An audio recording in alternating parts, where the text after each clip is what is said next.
So what exactly should a teacher seller, teacherpreneur, TPT seller be posting on social media? What does a post actually look like? What do you talk about? What do you say in your caption? What kind of visual hook do you need? What even is a visual hook? There are so many things to talk and think about when it comes to social media marketing and just marketing in general. I know it can be super overwhelming. So I've actually developed a whole framework around this after working with dozens of sellers and also helping people not only grow their following on social media by tens of thousands of people and grow their email list by thousands and their Facebookers by tens of thousands, but I've also helped them not only just rely on me as their social media manager, but actually graduate from working with me so that they're comfortable building their personal brand on their own. And that is, by the way, the plan I have for you, my sneaky little plan, is that you would end up being so comfortable and excited about social media, not only learning the strategy, how to use the tools and apps yourself, but then also getting over the fear of putting yourself out there and being seen and being perceived by others so that you can really shine and be known for what you actually want to bring into the world. Whether that's your products on TPT, courses, coaching, tutoring, homeschooling, launching a micro school, whatever it is that is in your dreams. And I really do think social media can help you get there. So thank you so much for watching or listening to this episode of the Social Media Magic Podcast. Today, I'm going to dive into the 5 kinds of content every single seller should be creating. Let's get into it.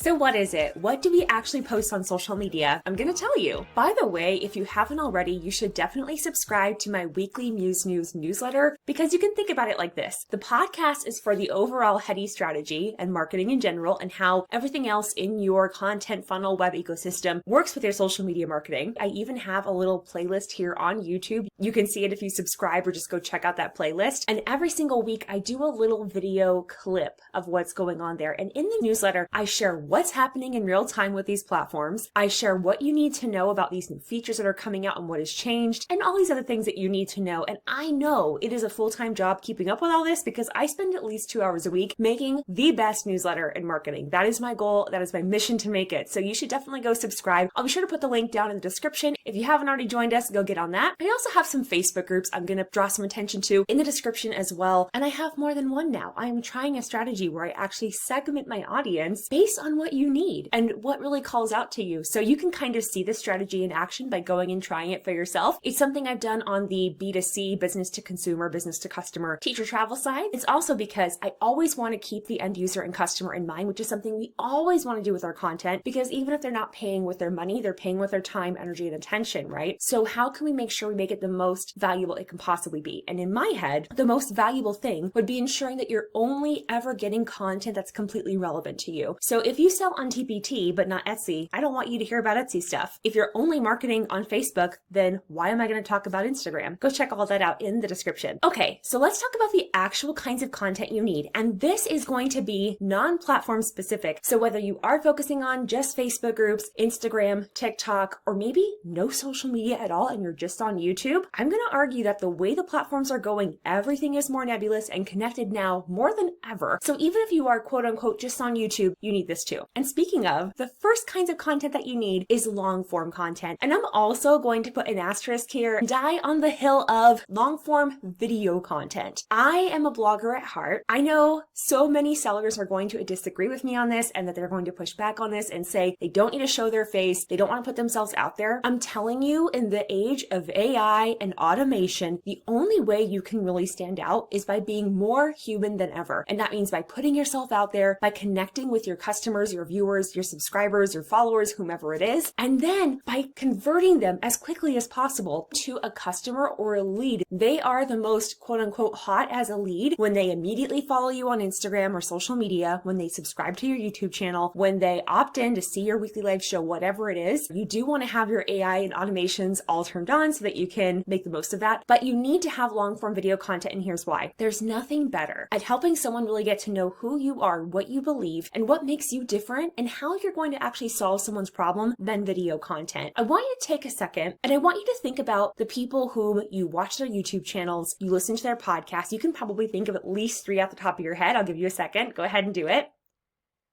What do you feel about these people? My guess is that it's probably a positive feeling. You probably actually feel like you even know them a little bit, even if you don't know them personally. This is because since they have consistently and with quality shown up on long form video, they have built a parasocial relationship with you. And I'm not going to argue about whether that's good or bad or right or wrong or weird or not. You could say any number of things, and you could say it could be multiple, but I will say it works. Okay, it works.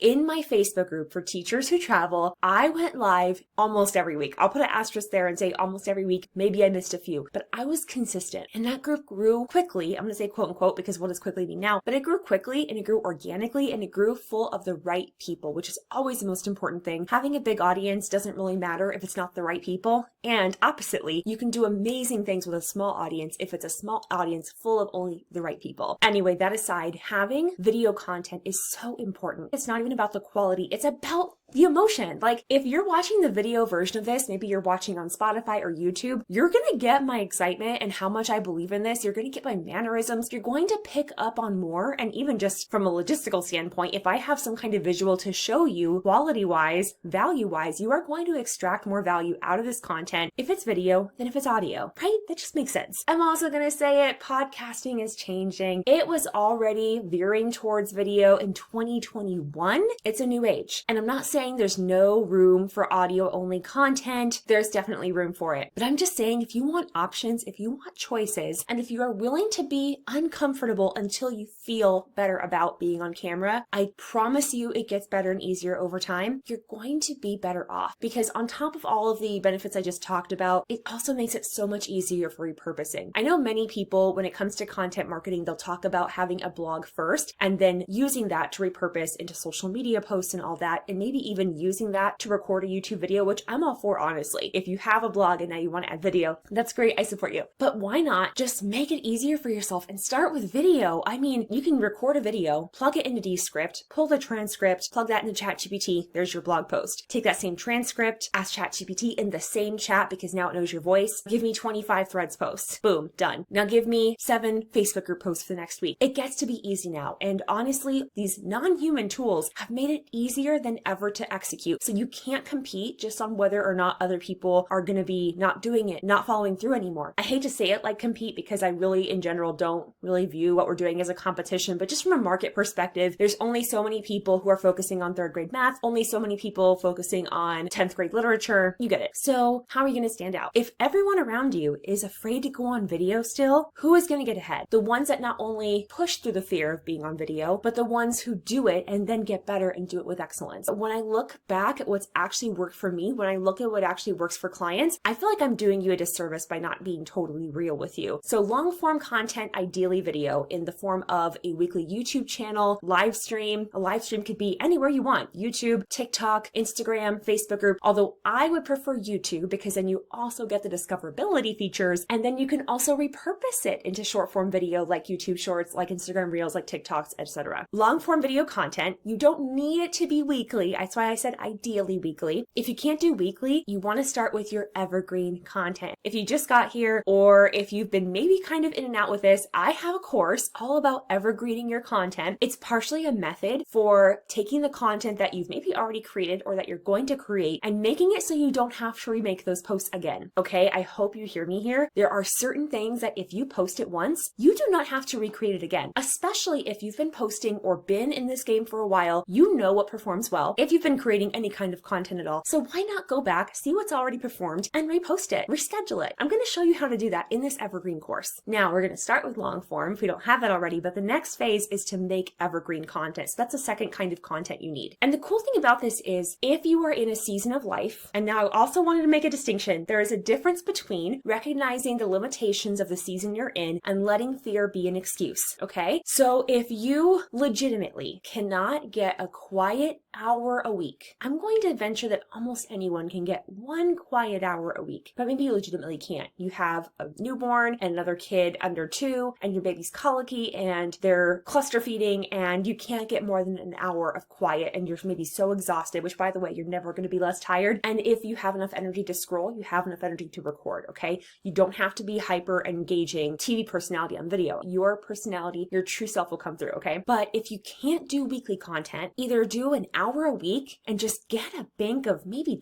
12 videos. 12 videos that are rankable, that are going to get you discovered, and that are going to be evergreen so that no matter when a teacher finds them, it's going to be relevant for where they are in their journey, and it's going to lead to your products, to your resources, to any other services you offer. Okay, I want you to really prioritize that. It's going to benefit you in the long run to have a bank of evergreen content. So get them recorded. 12 videos, and they don't all have to be an hour long. It could be 12 videos that are 10 minutes each. That's 2 hours. Now, I know how things go. That's really more like 4 hours, right? Because you're going to have weird takes. You're going to get self-conscious. You're going to be like, oh, my hair was weird. I get it. But if you know you only get childcare for maybe one day, if you can get 6 hours, you kind of gamify it with yourself. Okay, I have 6 hours. How many videos can I record in 6 hours? Make sure you have plans written out first, the scripts. ChatGPT and other AI tools can help with that as well, and record your evergreen bank of content. And then you can learn how to repurpose all of that into short form content and then repost it as needed as time goes on. So that's the second thing you need. You need long form content. I would say video. Second one is evergreen. And just like how so many forests have beautiful evergreen coniferous trees, we need those beautiful seasonal deciduous trees as well, right? We want our October to feel like October. We want yellow, orange, and red bursting in the air. We want for our winters to feel like winters where the trees are bare. Look, I'm a poet. I didn't even know it. You want the snow glistening off of the trees. Frost, what I call nature's glitter, just shining in the breeze, right? We want these things because one, every single season has its own beauty to it. And I think there's so many lessons in that statement. But two, because our work is naturally seasonal. I mean, how many resources do you have that relate to fall, winter, summer, or spring? Or if we start thinking, maybe not seasonally like the actual seasons, but we have the back to school season. We have the testing season. We have benchmark assessment season. We have basketball season. And then you might have some regional things too. Here in Arizona, we have rodeo days. So there are going to be these seasons where certain things are going to be more popular. You have seasonal resources. You maybe even have seasonal events that you host as a brand. So you definitely need seasonal content. And I've used this example a lot before, but I used to manage an account before she sold her business, such a great milestone, for Valerie from All Students Can Shine. Shout out to Valerie, one of my first TPT seller clients. By the way, we didn't use any video for her Instagram account. Now, I will say things have changed so much because I started my freelancing business in 2021. We have been working together for about maybe 2-3 years. So we did that, and we only used photos. Of course, they were high quality photos because she had assets, which we'll talk about in another episode, but she had really high quality product photography. We used that for her posts. But guess what? Every single year around Thanksgiving, I knew that her turkey craft was going to be popular. So what did we do? We made it so that every year around that time, honestly, in October, I started talking about Thanksgiving, talking about Thanksgiving, talking about Thanksgiving, and basically making the same posts over and over again, because if they performed well last year, they're going to perform well this year. So you have your evergreen content that exists all time, anytime. It is good whenever someone finds it, whenever you post it. And then you have seasonal content, which is only relevant in the season that it's in. And related to that, we also have annual content. Now, this is similar to seasonal content, except it's not necessarily linked to a season or a time of year. Let me give you an example. Every single year, you can celebrate the anniversary of your business. Every single year, you have a birthday and you get to celebrate your birthday with the people who follow you, subscribe to you, etc. Every single year, you have certain days, certain holidays that are celebrated for teachers, for homeschoolers, for parents, or all kinds of fun holidays. And pro tip here, if you use the Meta Business Suite for your Facebook business page, your Facebook personal profile, your Facebook group, and or your Instagram account, when you go to the content planner, you can actually see all kinds of holiday suggestions in there. So that way you can use those suggestions to think about posts and content that will make sense with those holidays, because they're pulling those holidays based on the data and engagement of users of the platform on those days. So there are certain things that happen every single year and you can capitalize on that. It's kind of seasonal in a way, but it's also not, because it might not go with a certain season. And sometimes it's not even annual. This could also be monthly. Let me give you an example. If you have a Facebook group and you use Admin Assist to have recurring posts, you can have a post happen every single month or week to remind the group members of the rules, which may seem silly, but if you have a group of even a few thousand people, it can get rowdy in there. You start getting up to tens or hundreds of thousands of people and it can get very hard to manage quickly. So having a recurring post that reminds people of the rules, or even reminds people who you are, or that welcomes members in every single week on a certain day, or when there are X amount of people waiting in the queue to be let into the group. So you could call this recurring content. That would probably be a better word for it. But I think of it as annual content just because it's not quite seasonal. And the fifth one is timely content. So I gave you an example actually. In my newsletter, I share timely content. I share what these social media platforms are doing right now this week. What's something that you need to know that you as a busy seller, possibly also working a full-time job, also teaching full-time, also parenting, also taking care of elderly parents, like all the millions of things that we all have to juggle. You don't have time to sit there and read that stuff, right? But I do. So as a service, I include not only what these platforms are doing, but also ideas of what to post this week or month. So that alone, by the way, makes the Muse News amazing. And I do share snippets of that on Threads. So if you want to see a little preview of what I have in my newsletter, go follow me on Threads. I'll be sure to put the QR code somewhere up on the screen for you where you can do that. It's the same handle as my YouTube channel and as my Instagram account, just Brittany Verlenich. And you can see I take what's in my newsletter and I repurpose that. So that's kind of a nice little case study there. And I use that for my Threads posts. And it's valuable. I get comments saying, hey, thanks for sharing this, because it's something that you as a seller can practically use right away. So I want you to be thinking about, for all of these different kinds of content, for your long form content, ideally video, your evergreen content, your seasonal content, your annual or recurring content, and your timely content, what can you post that's going to be valuable to the person who will end up buying your products or your resources? Who is your audience? And I know that can be such a hard question. What is my niche? What is my specialty? Honestly, I think we make this way more stressful than it has to be. Who's going to buy your stuff, right? Like, let's just think about it like that. You already have the products, so who's going to buy it? That is the person you're talking to. That is the person you're creating content for. That is the person that you want to quickly get them off the social media platforms, at least as soon as possible, and to your email list or to a product. Okay, that is always the goal. And ideally, even if they do buy something now, we want them to get to our email list by the way anyway, so that we can sell them again. I also want to make a note here about timely content. Timely content doesn't just mean as it's happening, because we can think of news as being timely content. That's why I call my newsletter the Muse News. It's news for people building personal brands online. But it could also be based on trending content. It could be newsjacking. Maybe there's a headline that makes sense for your audience, for your niche, for your customer. Maybe there's something that makes sense to you personally that you want to share. All of these things, okay? That is all timely content. And the great thing is, all of these have a purpose. The long form content builds the like, know, and trust factor with your past, present, and future customers. The evergreen content helps you get discovered and positions you as an authority in your niche and specialty. The seasonal content helps you sell seasonal resources. Your annual and recurring content is there to inform your community, educate your community, and build community, especially when you do things like business anniversary posts, birthday posts, things like that. And your timely content helps you get found and discovered through virality, because anytime you use the techniques of newsjacking, where you use a trending topic, Threads is great for this, by the way, if you want to research trending topics, then it's easier for you to get your piece of content picked up by these algorithms, because people are already actively looking for that information, and these platforms want to keep people on them. So if they know a certain topic is going to keep them on longer, that's what they're going to focus on, and that's what they're going to push out to more people. So that's a great tip, by the way, if you are wanting to reach more people. I will also say, with timely content, there is a strategy to this. It's not random. You also tend to go a little bit broader. So if you think about your audience for a second, most of the people who are listening to this podcast, likely their customers are teachers. And I might have some people who are serving teacher business owners or serving online business owners. And I'm pretty sure I have some online business owners who are doing other things when they're listening. So you have your audience, but then you also have a broader audience than that. So let me give you an example. You might have resources for third grade math, but if you go one level broader, you could just say third grade teachers, because you have third grade math,